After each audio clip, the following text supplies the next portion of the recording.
welcome to Human Ascension with Ellie.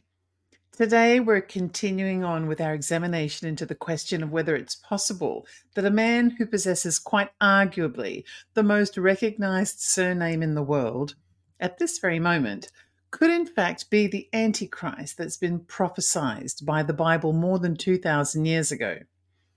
And the man that we're talking about is, of course, Donald J. Trump, a man who is either loved or hated, but either way is immediately recognizable to almost everyone in the world. Mr. Trump has been a businessman, a celebrity, the president of the United States, but most recently a convicted felon who is also legally liable for fraud and sexual abuse. The pendulum certainly swings sharply for Donald Trump. His life is a series of extremes, extreme highs, extreme lows, and whether you love him or hate him, it's highly unlikely that you have no feelings towards him at all. And that in itself makes Donald Trump a very unusual man. He is, if nothing else, a man who has captured the world's attention for most of his life, but never more than in the past 8 or 9 years. And the mystery of whether he will once again become potentially the most powerful man in the world is very close to being solved. So last week, we talked about the way the Bible describes the Antichrist on a personal level, the many names that are used to describe him, and many of the Bible verses that describe the Antichrist's demeanor, his physical attributes, his manner of speaking, how he portrays himself, and how he can be recognized in personality, communication style, and the impression that he leaves on people who encounter him. These verse descriptions were compared to some of the known traits possessed by Donald Trump to see if they were a match. In some cases, the descriptions of the Antichrist in the Bible were too generalized. Things like defining the Antichrist as a person who doesn't worship Christ in exactly the right way that's prescribed by Scripture. These sorts of descriptions could fit millions of people around the world. And so they were set aside as being too vague to be used as evidence of any Antichrist. Qualities that could be attributed to any one man, just really, it was much too vague for that. But there were other descriptors in the Bible that did seem to narrow the field quite a lot. Rather than repeat last week's episode, I would suggest that if you haven't heard it, you might like to go back and catch up before continuing on to this episode. But to sum up last week's episode, particularly when it comes to the verses contained in the book of Daniel in the Old Testament and the book of Revelation in the New Testament, we were really able to narrow the pool of people in the world who could fit the criteria of all of the personality traits, physical appearance elements, and known behaviors of the Antichrist, including a known obsession for gold, both the metal and the color gold, as being somewhere in the vicinity of, say, 100,000. Or maybe, if we're going to be extremely generous, up to maybe 1 million people in the world. Certainly no more than that, and probably far less. But for the sake of being careful, let's stick to the figure of, 1 million. Okay. And of course, Donald Trump was a perfect fit, so remains within the pool of people who could fit the requirements of the Antichrist. At least when it comes to his physical traits, his obsession with gold, his ability to craft himself in cunningly prosperous ways, the personality that he's openly exhibited, and the way that he presents himself to the world. We also talked about how the Bible describes the Antichrist as being a vile person, which of course is something that many people around the world will wholeheartedly agree. Well, they will when it comes to Donald Trump anyway. But we mustn't forget that the Bible also describes the Antichrist as someone who is revered by many as well. And so this week we're going to be looking at how so many people across the world love Donald Trump, because one of the unique traits of the Antichrist is that he could elicit a visceral response of either disgust and fear from some people, but also winning over the love and devotion and even worship from other people. But first, there are a number of very specific events that take place in Bible prophecy that are attributed to the presence of the Antichrist. And unlike some of the topics that we discovered last week, they aren't related to perceptions or appearance or personality, all of which are characteristics that many people across the world could share with each other. The events listed in the Bible are very specific, and each event can only really apply to very few people, and it would be virtually impossible for more than one person to be a perfect fit for all of the events. So today's episode should help us to narrow the pool of potential candidates at risk of being the Antichrist significantly. And it may even turn out that Donald Trump is the only one who fits, or that he doesn't fit at all. Now, I only have an hour and the Bible is massive, so I may not get everything done. I've tried to choose what's most relevant. So, as I explained last week, for anyone who wants to get geeky and check up on my research, I'm looking at the Bible references as provided by BibleGateway.com, New King James Version of the Bible. I've done searches on the Antichrist using the word Antichrist, but also other names that he's called in the Bible, according to theologians. And there are many names to list. He's also called the promise that shall come, a fierce king, a master of intrigue, a despicable man, a worthless shepherd, the one who brings destruction, the lawless one, the evil man, and the beast. I expect there are other names for the Antichrist in the Bible, but these are the ones that I've searched for in order to obtain the passages from the Bible that I'm working with. And I know I will have missed other verses. Maybe one day we'll get to them all. And so let's begin. In John 5, verses 31 to 47, Jesus explains why people should believe in him. He talks about 4 witnesses, which are actually 4 different forms of either testimony or evidence through miracles and written word, which demonstrate the authority and mission that Jesus has been sent with. But despite all of these testimonies, many people continue to refuse to believe in Jesus. And Jesus acknowledges this with a verse in John 5:43, which goes as follows. I have come in my Father's name, and you do not receive me. If another comes in his own name, you will receive. This verse refers to the Antichrist arriving on the scene promoting his own name as a kind of badge of honor or an aspect that should be worshipped in a similar way that God wants people to worship him. Now, this is an interesting concept because it would have been quite unusual for a person thousands of years ago to show up somewhere new, expecting people to worship him because his name is Smith or Jones or something like that. So it is really so unusual for then, but it's not unusual for now. The whole concept of branding is to make a name of something a household name that people admire. So, for example, vacuum cleaners produced by the Hoover Company were often just called Hoovers because their branding had become synonymous with vacuuming. So people might say, I need to hoover the house today. And everyone would understand that they were intending to vacuum the house. There are actually lots of brand names that are used in place of the generic function that they were intended for. And here are just a few. So Q-tip is actually the brand name of a cotton tip. Kleenex is a brand name for facial tissues. Popsicle is the brand name of a flavored ice treat on a stick. Chapstick is the brand name for a certain lip balm. A jet ski is actually just the brand name of the Kawasaki version of a personal watercraft. A Band-Aid is the brand name of the Johnson & Johnson version of an adhesive bandage. And then we have others like a Xerox machine and Velcro and bubble wrap. It is very common for something so well known for its branding to gradually become the go-to name for the function it was intended to perform. And there are plenty of people who also are so recognizable that they only need a single word for their name, like Beyonce, Madonna, just to name a few. Their names are even trademarked, which means you can't monetize their name without paying a royalty to them. And Donald Trump has cornered the market on that. That's quite an enterprise for him. So the fact that he comes in his own name, where his name is a brand that must be admired in some way, because admiring the name is to admire the project or the service that it implies, means that it generates an income and can build prosperity. And this is a common thing to take place in today's world. And so Donald fits this verse perfectly. He has arrived on the scene as a person who comes in his own name, with his name carrying the expectation of some form of worship and confidence. And people have received him because that's what branding is all about. However, Donald is not the only person who relies on his own branding. So this verse could apply to millions of people across the world. And so that's one event done, and we will return to it, perhaps at the end of the show.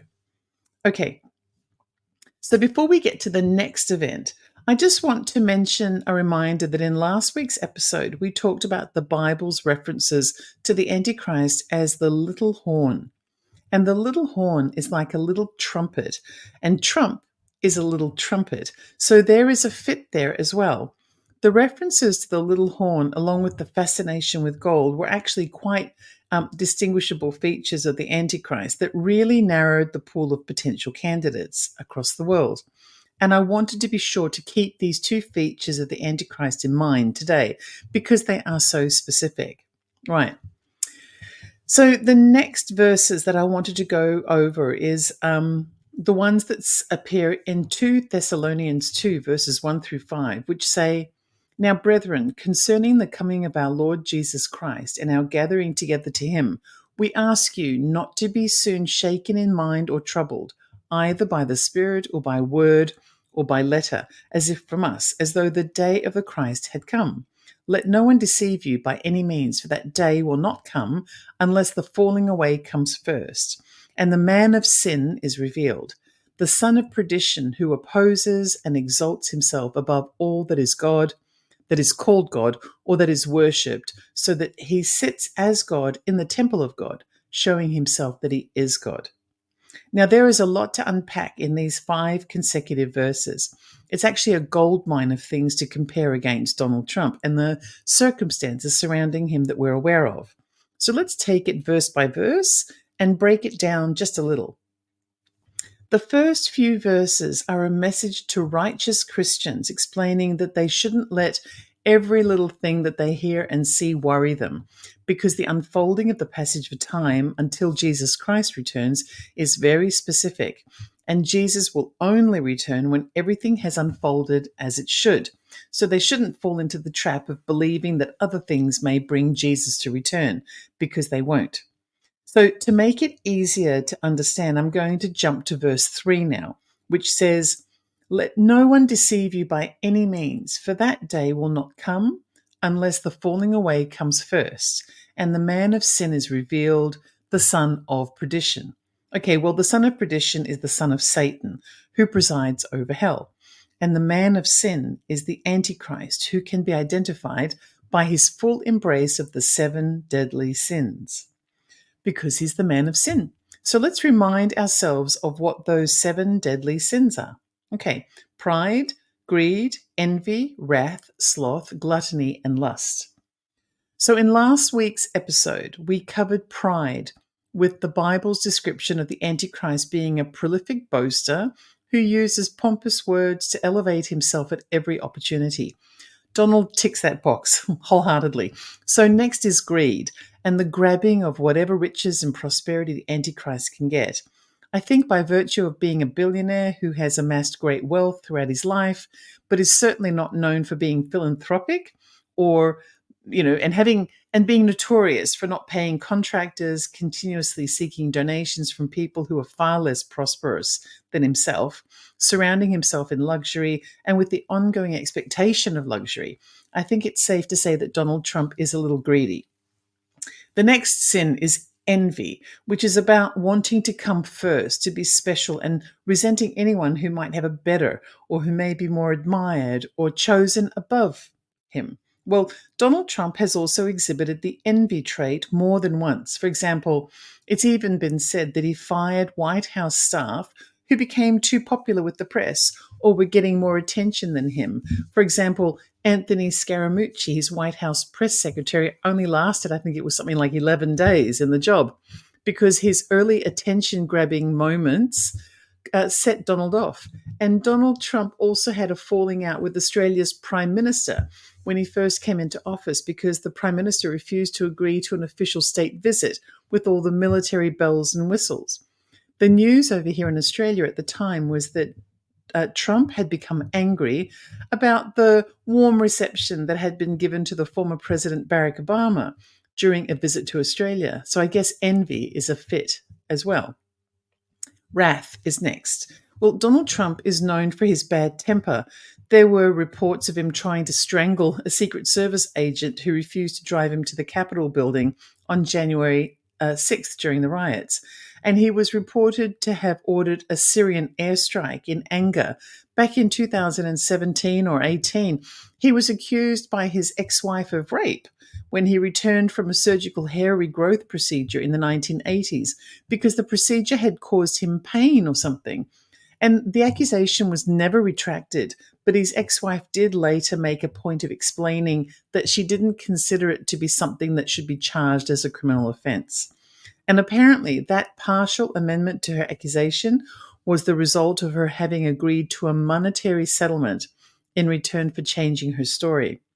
There were also other accusations, numerous accusations from multiple women of sexual assault or abuse, including angry attacks, including E. Jean Carroll, who a jury ultimately found was credible and issued a civil penalty of many millions of dollars, many hundreds of millions of dollars against Donald Trump in court.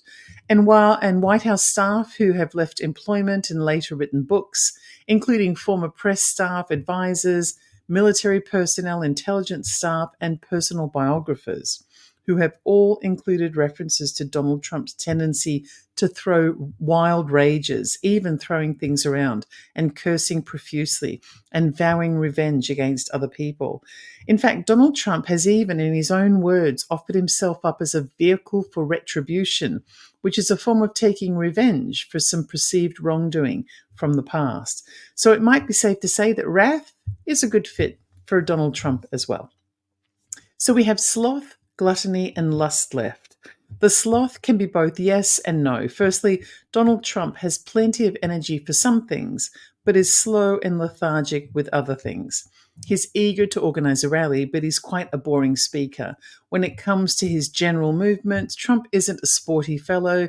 He does enjoy golf, but uses a golf cart rather than walking the course. He isn't a swimmer or a cycler or a sailor or a footballer, and he moves pretty slowly. He doesn't clean his own home or appear to have any practical skills like carpentry or painting or basket weaving or anything. He's repeatedly described as a person who spends his time watching television.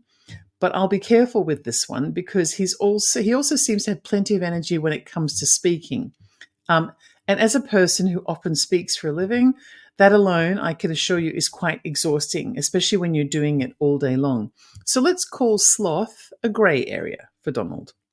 Gluttony is a specific type of greed related to the consumption of food or other forms of excessive consumption. There are rumors out there that date back to Donald Trump's life in New York City as early as the 1970s, from what I've become aware of. But I'd rather not delve too deep into those allegations because they come from people who also think that Trump squarely fits into the AntiChrist kind of is vile category. And so they're obviously very tainted in their perception of him, and their opinion is likely to be very one-sided. Instead, we can look at how Donald Trump has been a heavy man from time to time. And so, yes, he has a large appetite for food, but sometimes he's also been a thinner man. So while I believe that greed and gluttony kind of go hand in hand, I'm more likely to put this one in the grey category as well. And finally, we have lust. Well, lust is generally associated with adultery or unmarried desires in the Bible. And we know that throughout his life, Donald Trump has had affairs while he was married. He was already dating Marla Maples long before he and his first wife got divorced. And he was already dating Melania long before his marriage ended with Marla Maples. There's also the Stormy Daniels thing and the Karen McDougal affair, which lasted quite a while during one of Donald Trump's marriages. And there are hours and hours of interviews he's done throughout the years where he even talked about his prolific sexual exploits with women, and even on one occasion referring to a venereal disease as being his personal Vietnam War challenge of some kind. I'm not really sure what he meant by that, but I think it might have been a way for him to demonstrate that he's getting so much fun in the bedroom with women that he's perpetually at risk of catching whatever disease is floating around at the time. Okay, so let's move on to anything other than this subject, right? So I think we have established that Donald Trump squarely fits into 5 of the 7 deadly sins. And the other 2 are also likely, but to be careful, we've placed him into a grey or a kind of a maybe area. And so that brings me to the rest of that verse 3, because it shouldn't be overlooked. The rest of the verse says, "The day that Jesus Christ returns will not come until after the falling away has come first." The reference to the falling away is actually a phenomenon in which Christians who had previously followed the word of God begin to turn away from the attempt to follow God's word and begin turning to follow the Antichrist's word. So let's take a look at this from the perspective of Donald Trump. The relationship between Christians and Donald Trump is complex and multifaceted. While some Christians, particularly white evangelical Protestants, continue to support Donald Trump due to his conservative policies and judicial appointments, others express concerns about his personal conduct and the implications of his rhetoric, much of which we have already examined earlier in this episode, but also focused on quite a bit in last week's episode.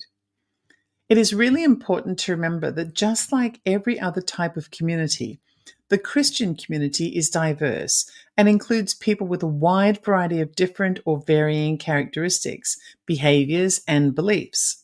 So I want to be sure to remind us all that being Christian or even evangelical Protestant Christian doesn't mean that you should be lumped together into a pile with all of the other evangelical Protestant Christians. However, there is a segment of the Christian base that appears to embrace, celebrate, and even sometimes worship aspects of Donald Trump that don't fit with or even directly they might even directly conflict with the teachings of the evangelical interpretations of the Bible. Someone who I think describes this phenomenon really well is a man by the name of Tim Alberta. Tim is a journalist who grew up the son of a white conservative Republican pastor in a white conservative Republican church in a white conservative Republican town, in his own words, which I'm going to quote now from a recent interview, Tim describes evangelicalism as one of the most polarizing and perhaps the least understood belief of all the systems, and also perhaps one of the most politically relevant and domestically disruptive than all of the others combined. So let me read how Tim described the Donald Trump situation and how it affects the evangelical church. I've slightly reworded this to take account of the back and forth that occurred in the interview discussion that I was actually researching.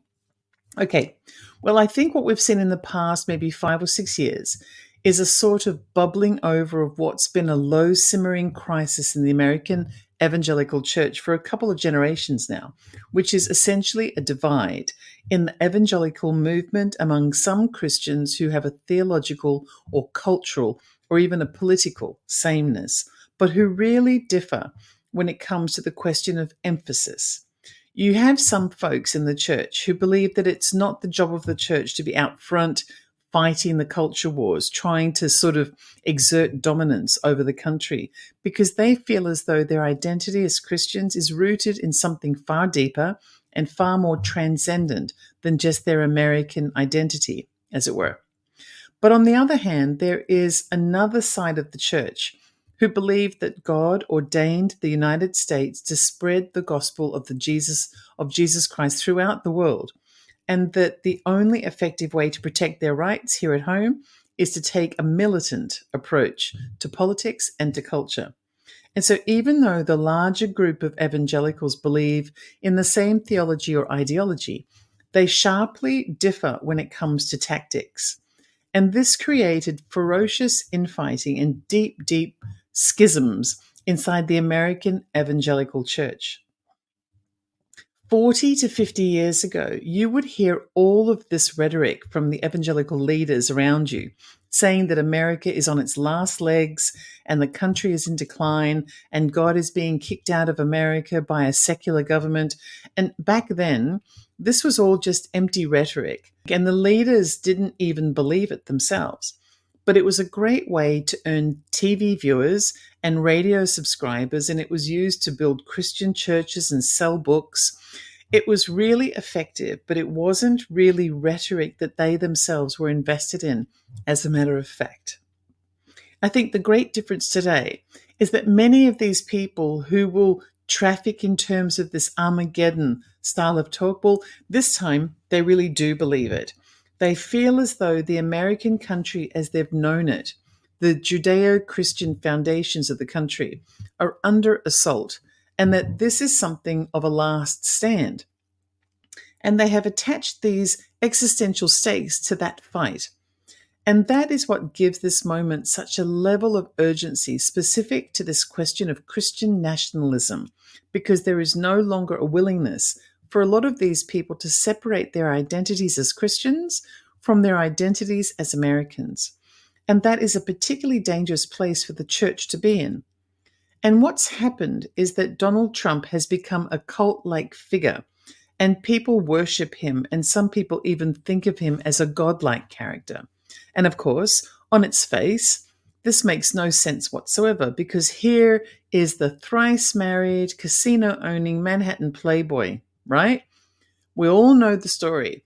We know that Donald Trump has zero familiarity himself with scripture, that he famously botched the pronunciation of a book of the Bible, and yet at the same time, Trump emerging as this champion of the Christian right makes sense when placed in the context of this kind of apocalyptic sky is falling, barbarians are at the gates mentality that you hear from many Christians today. In other words, they feel as though by playing by the rules of Christianity, by turning the other cheek or by loving their neighbor, that they have given away so much ground culturally that they've lost, and they've lost the culture wars, and they're in danger of losing the country. And so now, feeling as though they're marginalized and under siege and at the brink of extinction, almost, they have turned to someone who does not have to observe their etiquette, who does not have to play by their rules, who doesn't even have to believe in the things that they believe.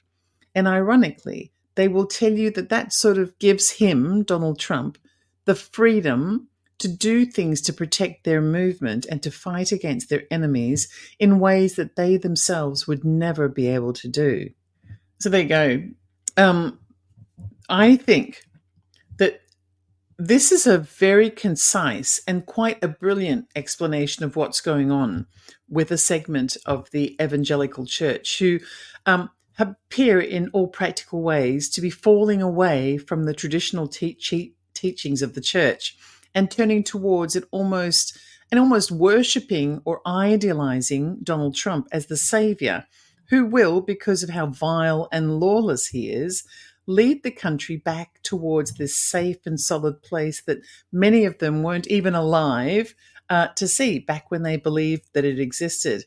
Because in reality, in order for the United States to be safely back to where it once was, before the secular interferences became evident to the evangelical church communities, it would have to revert back to a pre-World War II America.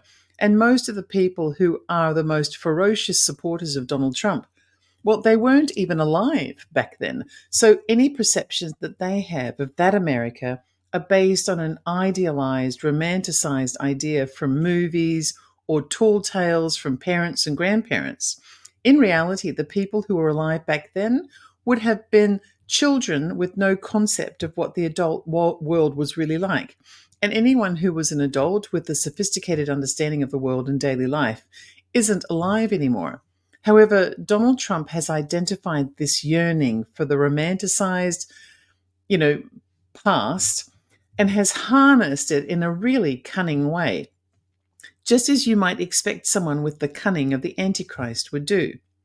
And this is an extraordinary example of how the Bible can really be a fascinating read with uncanny prophecies that can easily be interpreted to be coming true.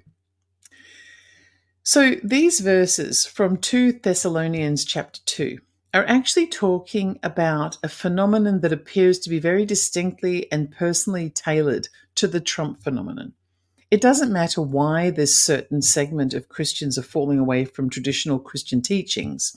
It isn't a judgment on them as to whether they are good or bad people, but it is a recognition that the Antichrist has the power to understand humanity from, let's just say an economics perspective, where where okay, so where there's a demand, there's also the opportunity for supply.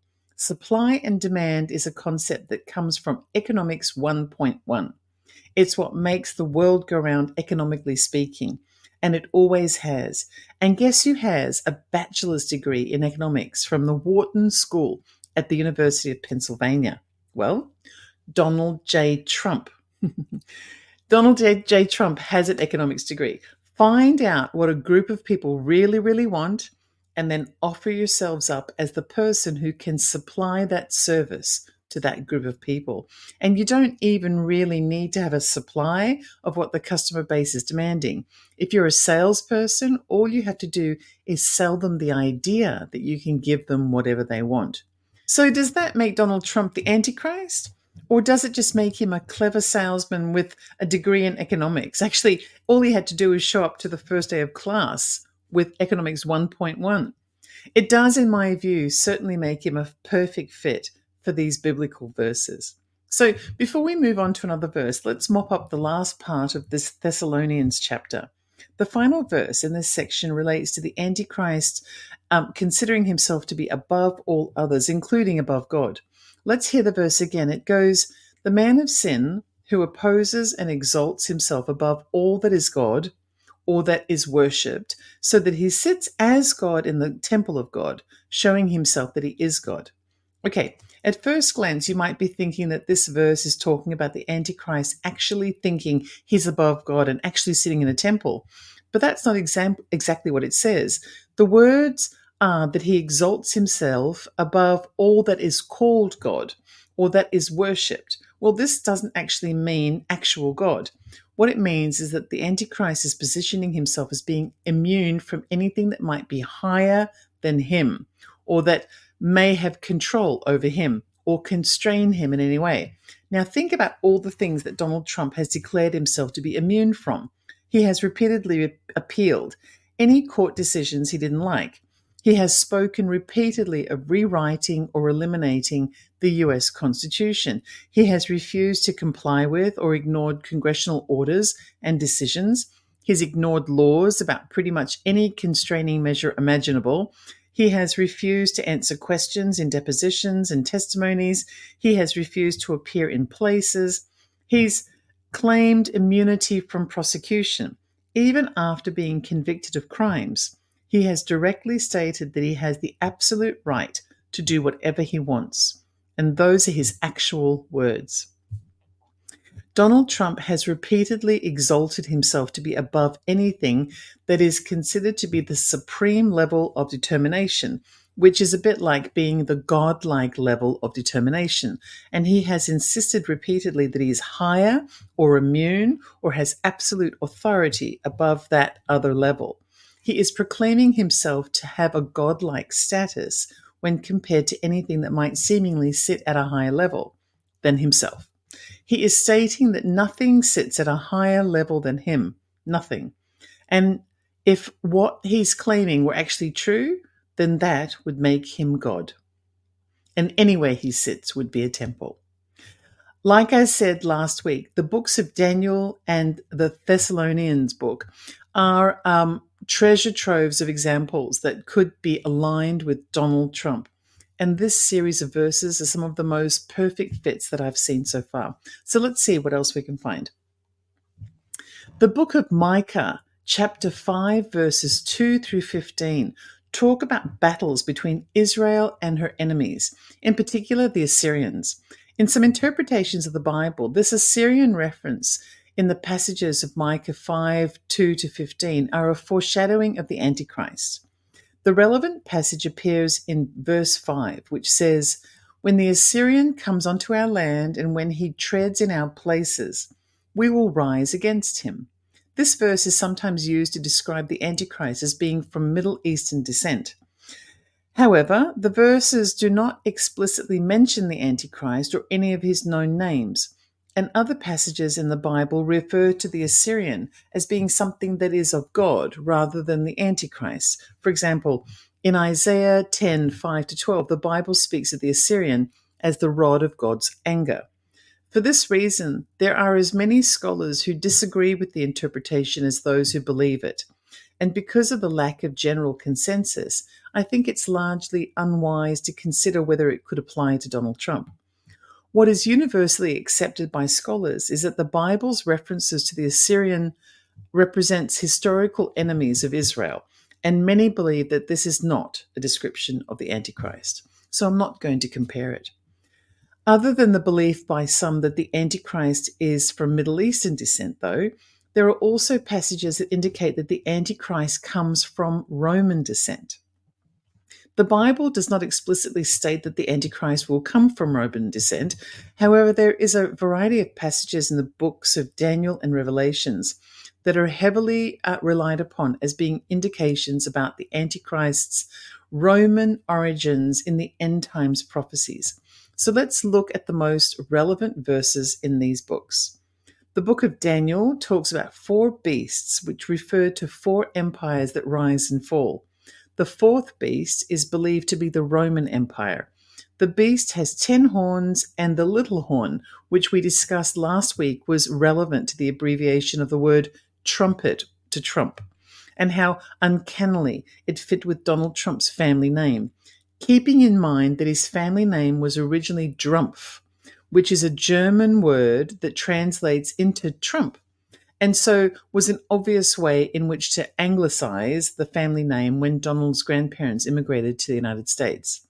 So specifically, Daniel 7:7-8, and 23:25 describe the beast and speak of the revival of the Roman Empire from which the Antichrist will emerge. The revival is considered to be the empire of the United States, which is understood to have many governing and societal similarities to the Roman Empire of the past. Daniel 9:26 and 27 says, "The people of the prince who is to come will destroy the city and the sanctuary." This is a reference to the Roman destruction of Jerusalem in around 70 AD, and the prince to come is considered to be the Antichrist. And so, as prince of the Roman invasion, he would be of Roman descent. Revelation 17:9-10 also talks about a beast with 7 heads, and the heads being references to hills. Rome is quite famously known to be the city on 7 hills, and so this is considered to be another connection between the Antichrist and Rome. So we have established that there are stronger references to the Antichrist being of Roman descent rather than Assyrian descent. And so the next thing is to find out more about where Donald's ancestral lineage takes us to see if there could be a match. Firstly, Donald Trump was born in the United States, although after all the birtherism that was created around Barack Obama's birth certificate and birth origins, I'm not sure if he's ever produced a birth certificate of his own.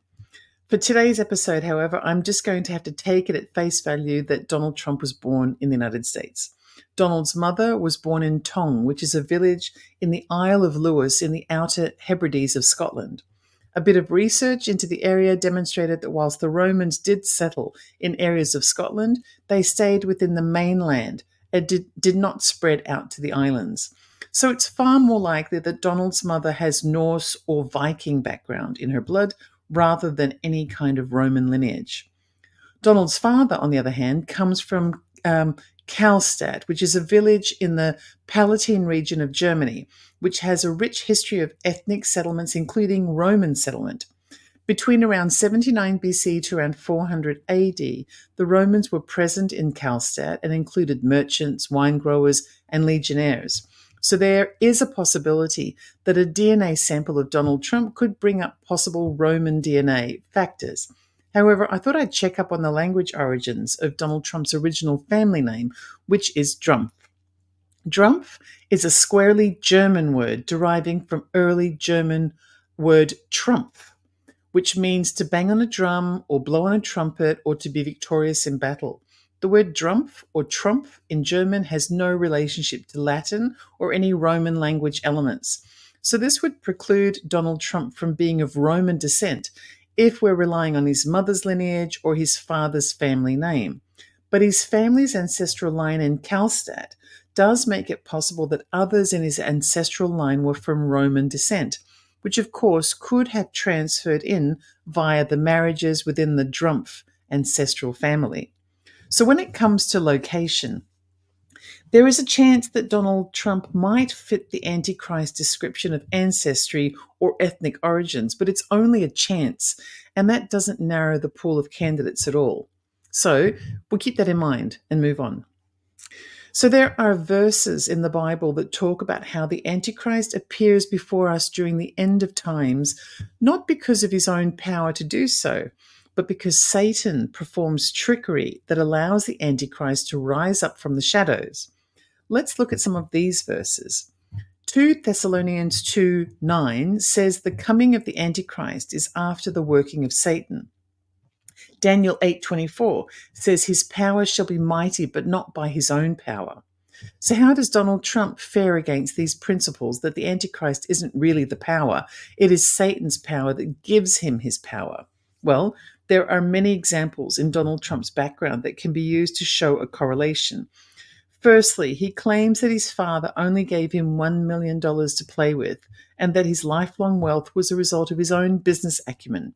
However, it has now been demonstrated through many financial records, including those provided by his niece, Mary Trump, that Donald received hundreds of millions of dollars from his father. Plus, in the role of financial guardian to his nieces and nephews, he actually cheated them out of hundreds of millions of dollars worth of inheritance as well. In this instance, Satan would take the place of Donald Trump's father, or perhaps someone like the notorious fixer Roy Cohn, who was the individual who largely would have pulled off the legalities to make cheating Trump's relatives possible. We also have the example of the 2016 election, in which many claimed that a series of outside factors, including election interference by Russia and other foreign adversaries, complicity, is that right? Yep, by Facebook and other social media to run disinformation campaigns, the interferences by James Comey as FBI director, or Julian Assange via WikiLeaks, by disclosing the John Podesta emails, and a wide variety of other outside interferences that caused basically chaos with voters, is what finally tipped the Electoral College vote towards Donald Trump. Even the Electoral College itself could be termed the satanic influence, given that the popular vote actually was won by Hillary Clinton. And then there is the daily habit of Donald Trump living off other people's money. He is a prolific beggar for money from his supporters, big donors, little donors, and even foreign countries. In the week that has just passed, actually, there's a story in the news dating back to the 2016 election where it now turns out that the country of Egypt has also probably unlawfully injected $10 million into the Trump election campaign by withdrawing cash that appeared to get money laundered into the United States at precisely the same time that Donald Trump announced that he was putting $10 million of his own money into the campaign. And that after he became president, his Attorney General Bill Barr blocked the Department of Justice from investigating Donald Trump's bank accounts to see if there was a direct link between the money, the $10 million from Egypt, and a deposit of $10 million into Donald's account. A number of press sources, apparently at the FBI, have told the reporters that there was a correlation, but that the statute of limitations had expired, and there's not much that can be done about it now. But what it means is that collectively, Donald Trump has a habit of exhibiting or benefiting from a power that appears to be his, but is actually coming from another source. And I guess it all depends on whether those outside forces are propelled by something evil, like a satanic force, for example. It is an uncanny comparison, but in order to call it a match, there would need to be evidence of an evil source propelling it, which I think is beyond my research capabilities. Is the Russian president evil? Is Jim Comey evil? Is Julian Assange evil? Are the variety of big or little donors to Donald Trump's various fundraising accounts, are they evil? Are any of these a direct force being activated by Satan himself? How can I possibly know?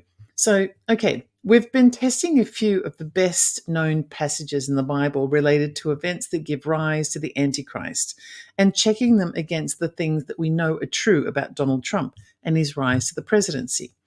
But there is also a passage that talks about how the people of the world respond to the arrival of the Antichrist.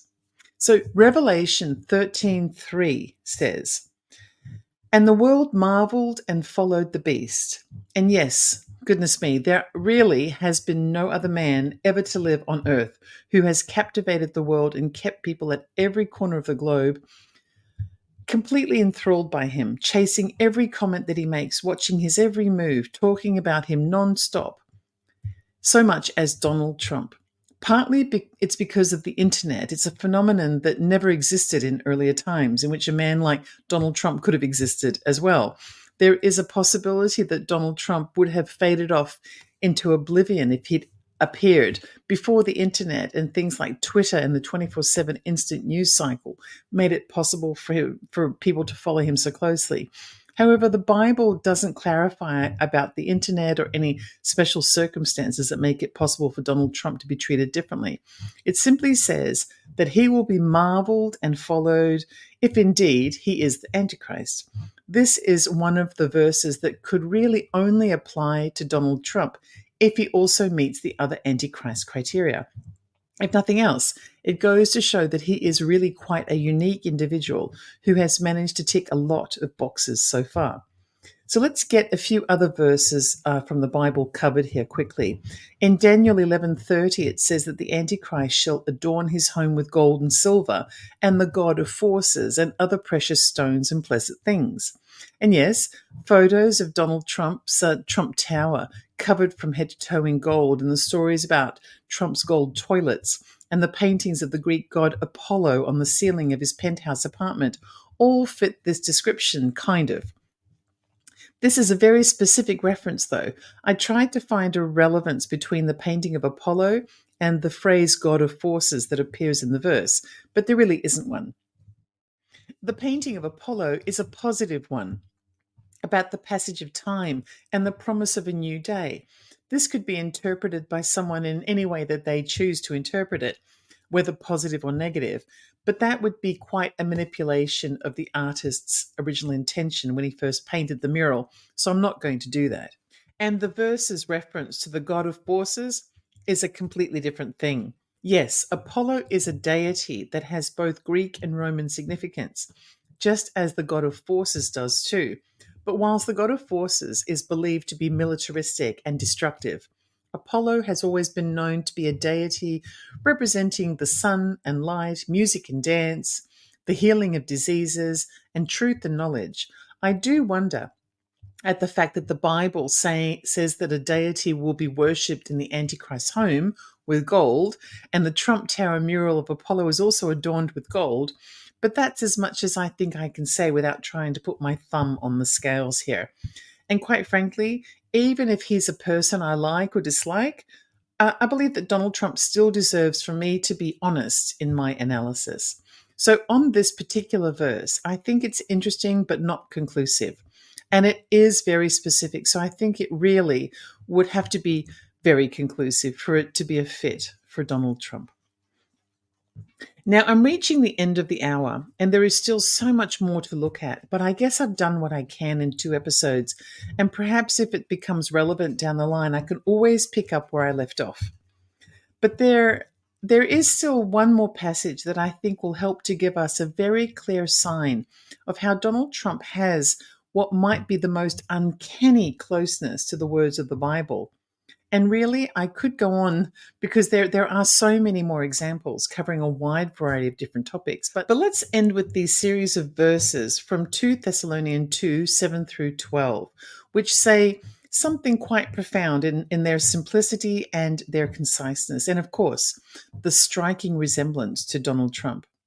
Out of a possible 8 billion people worldwide, this resembles uniquely just one man, and that man is Donald Trump.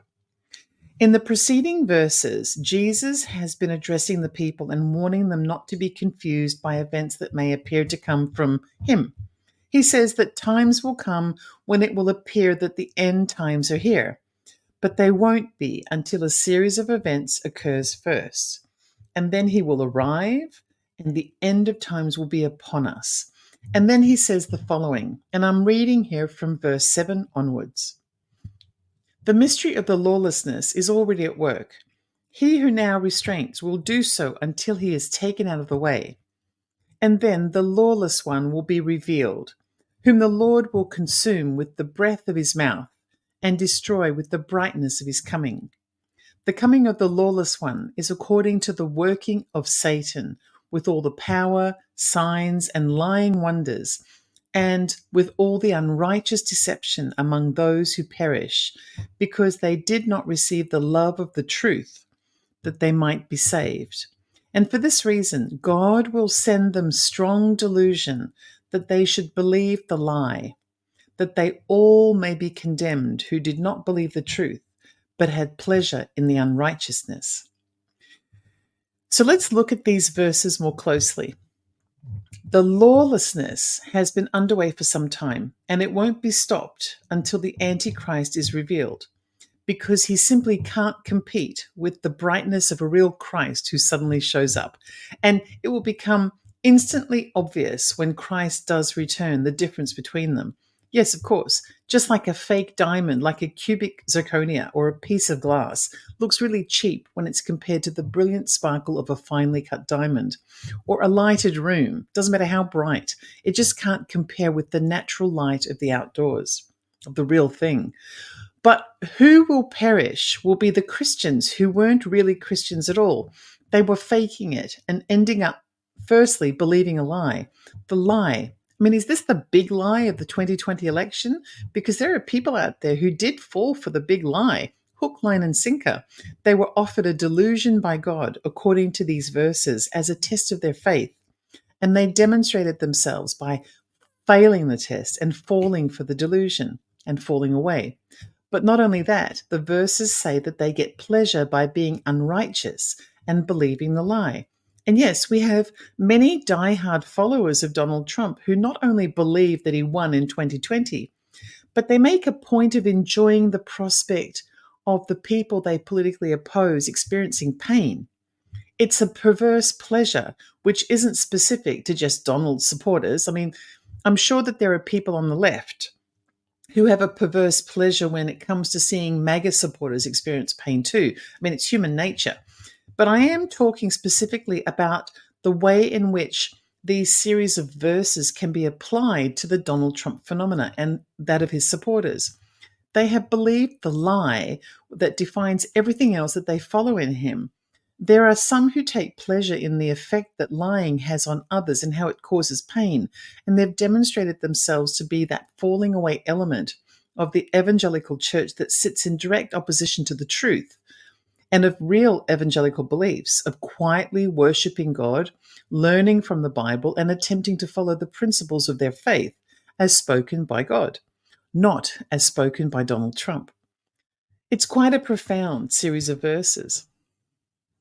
So when I examine everything we have discussed today, I can see many examples that really narrow the pool of potential candidates to perhaps no more than 5,000 people in the entire world who are jealous and arrogant and deceitful people who lie profusely, worship gold and money, rise to power, and take credit for everything in their life being self-made, when in fact it was all provided under the power of someone else, and generally a someone else whose force is kind of satanic in nature. So things like corruption, deception, trickery, bribery, or even bullying or inflicting pain on other people. They would also have to come from a Roman ancestry somehow, or be stocky in build or bigger than average with a loud mouth and offensive language, and they have to be willing to disregard the sacred things that relate to humanity and believe themselves to be higher than any man or woman or institution or law. They would have to be linked to a little horn as well. Okay, so I'm generously allowing for 5,000 people in the world. And there are a few grey areas when it comes to Donald Trump. His ancestral roots are definitely an issue. He doesn't perfectly fit into two of the 7 deadly sins that I know of. And there are likely to be more grey areas in the Bible that I haven't even had a chance to go over yet. It's a big book, you know? But these final verses from 2 Thessalonians 2, 7 through 12 are just so uniquely Donald Trump that I'm left wondering the lie that causes people to fall from their faith and get a sense of pleasure that is specific to their belief in the lie and its unrighteousness sounds so much like, you know, that lock her up chanting and things like owning the libs and the January 6 riots and the Paul Pelosi attack and the numerous lawmakers who flouted the US Constitution, turned their back on their own party, and seemingly take pleasure in causing chaos around them, demonizing innocent people. Like, in particular, I think of that video of Marjorie Taylor Greene chasing a school shooting victim down the road, heckling and taunting him, and gaining so much pleasure from the act of harassing him when all he was actually doing at the time was just walking down the road. This is the stuff that makes me wonder. The Bible says that God put the lie in place to see who would be deceived by it. And those are the fallen who will be punished for their unrighteous beliefs as they worship what they think is evidence of Christ, when in fact it's a satanic propulsion of the AntiChrist. I mean, we can't be sure today, but in November, it might become a little clearer because if he is the Antichrist, then Donald Trump will probably win the election. And it will be a miraculous kind of win that is against all odds, an impossible feat of victory that somehow becomes possible. And it will certainly look like a miracle. So according to the Bible, it will probably cause others to begin to flock to him in the belief that he's Christ. And then we start to get into the territory about the mark of the beast and the temple in Israel and things like that ultimately bring the return of Jesus Christ. And then the end of the world as we know it, which I guess takes us to the ascension element that this show is all about. I guess we're just going to have to wait and see. And I guess that all there is left to say is that, boy, it sure is going to be an election that could change everything, every single thing. So if there's anything to learn at all from this, it is the importance of your vote. Make sure you vote, because life as we know it might just be what you're voting for or against. My name is Ellie. You can find me at Ellie Dreams and Under on YouTube. Thank you to everyone who's watching on one of KGRA's broadcasting platforms. Don't forget that if you'd like to become a member of the KGRA digital viewing family, you can do so by visiting the link live.kgradb.com. Don't forget to use promo code Ellie for 30% off your subscription. That's it for today. It's been a pleasure. Until next time.